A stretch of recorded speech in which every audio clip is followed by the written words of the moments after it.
नमस्कार दोस्तों, मैं राजकुमार मौर्य। बहुत बड़ी खबर आ चुकी है उत्तर प्रदेश से।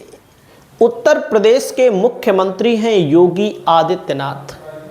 योगी जी की सरकार में पिछड़ों के हक को किस प्रकार लूटा जा रहा है, किसी से छिपा नहीं है। 69,000 शिक्षक भर्ती में आप लोगों ने देखा है कि किस प्रकार दलितों और पिछड़ों की सीटों पर सामान्य वर्ग के लोगों को नौकरी दे दी गई और वे लोग नौकरी कर रहे हैं, उनको वेतन मिल रहा है, उनका घर चल रहा है। लेकिन जो दलित पिछड़े व्यक्ति हैं, कैंडिडेट हैं, उन बेचारों का बुरा हाल है। चाहे उसमें हम बालिकाओं की बात करें यानी महिलाओं की बात करें या पुरुषों की बात करें, धरना चल रहा है लेकिन कोई सुनवाई नहीं हो रही है। मामला सुप्रीम कोर्ट में गया, हाई कोर्ट में 69,000 शिक्षक भर्ती में जीत भी मिली। सुप्रीम कोर्ट लगातार तारीख पे तारीख दे रहा है। दोस्तों, बहुत बुरा हाल है। जो बेचारे इसमें नौकरी पाए हैं, जिनके स्थान पर दूसरा कोई नौकरी कर रहा है, सैलरी ले रहा है, और इन लोगों को हाई कोर्ट से भी जीत मिल चुकी है, लेकिन सुप्रीम कोर्ट में योगी सरकार ने मामले को लटकवा दिया है। अब दोस्तों, एक भर्ती आई उत्तर प्रदेश में लेखपाल की, जिसमें ओबीसी का जो 27% आरक्षण होता है, उस आरक्षण को किस प्रकार लूटा गया, ओबीसी के 717 पदों को किस प्रकार लूटा गया, किसी से छिपा नहीं था। लेकिन लूट नहीं पाए। लूटने की पूरी कोशिश हुई। विपक्ष ने आवाज को बुलंद किया। खास करके उत्तर प्रदेश की मुख्य विपक्षी पार्टी समाजवादी पार्टी ने आवाज को बुलंद किया और लेखपाल भर्ती के आवेदकों के लिए खुशखबरी आ चुकी है। यहां पर सूर्या समाजवादी लिखते हैं कि पीडीए समाज याद रखेगा जब योगी सरकार द्वारा लेखपाल भर्ती के 717 पदों की लूट हुई तो केवल अखिलेश जी ने आवाज उठाई, बहन जी ने भी आवाज नहीं उठाई। आप सोच लीजिएगा। बाकी बीजेपी में मलाई खाने वाले ओबीसी नेता चुप थे। शुक्रिया अखिलेश जी, आपकी वजह से ओबीसी आरक्षण बच गया। अब 717 ओबीसी परिवार और खुशहाल होंगे। सोच सकते हैं कि बीजेपी में केशव मौर्य जी हैं, संजय निषाद हैं, ओम प्रकाश राजभर हैं, अनुप्रिया पटेल हैं। ऐसे तमाम नेताओं को बीजेपी ने ठेकेदार बना दिया है वोट दिलाने के लिए। लोग वोट भी देते हैं। लोगों अभी पंकज चौधरी को बना दिया। तो दोस्तों, मैं आपको दिखाना चाहूंगा सरकारी वेबसाइट पर क्या आया है। यहाँ पर एक लेटर जारी किया गया है। प्रेषक आयुक्त एवं परिषद सचिव, उत्तर प्रदेश अधीनस्थ सेवा चयन आयोग। इसमें कहा गया है कि तत्क्रम में अवगत कराना है कि राजस्व लेखपाल पद का संवर्ग मंडल स्तरीय है। इस पद को नियुक्ति प्राधिकारी उप जिलाधिकारी होते हैं।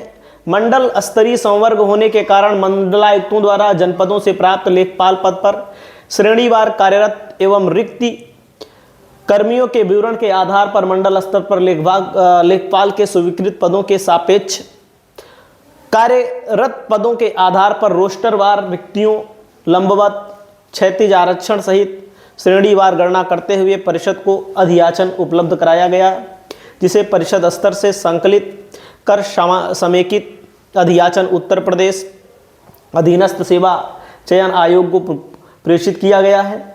यानी कि कहने का मतलब यह है कि कुल मिलाकर के अब सरकार जो है झुक गई है।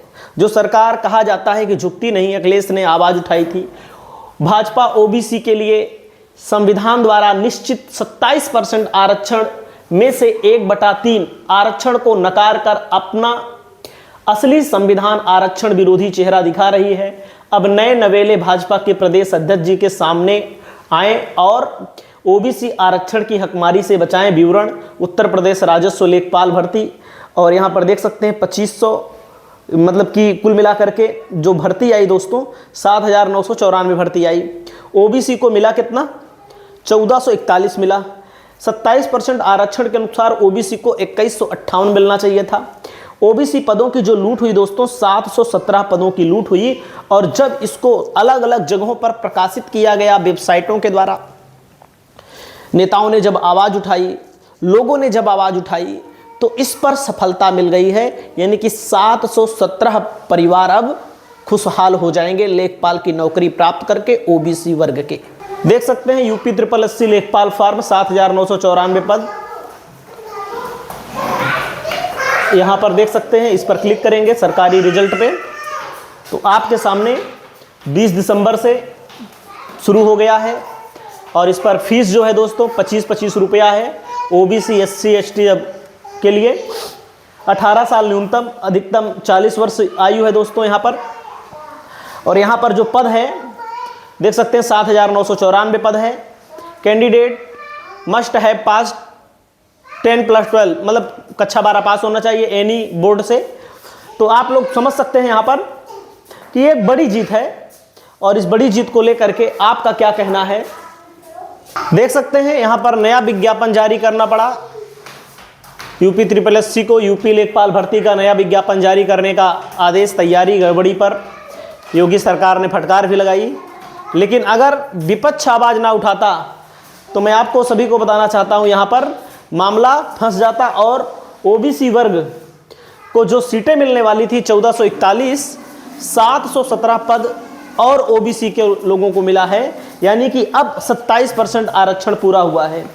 वहीं पर दोस्तों जहां पर ईडब्ल्यूएस को 10% की जगह 12.18% आरक्षण दिया गया था, इसमें ओबीसी को 21% के स्थान पर 18% ही दिया गया था।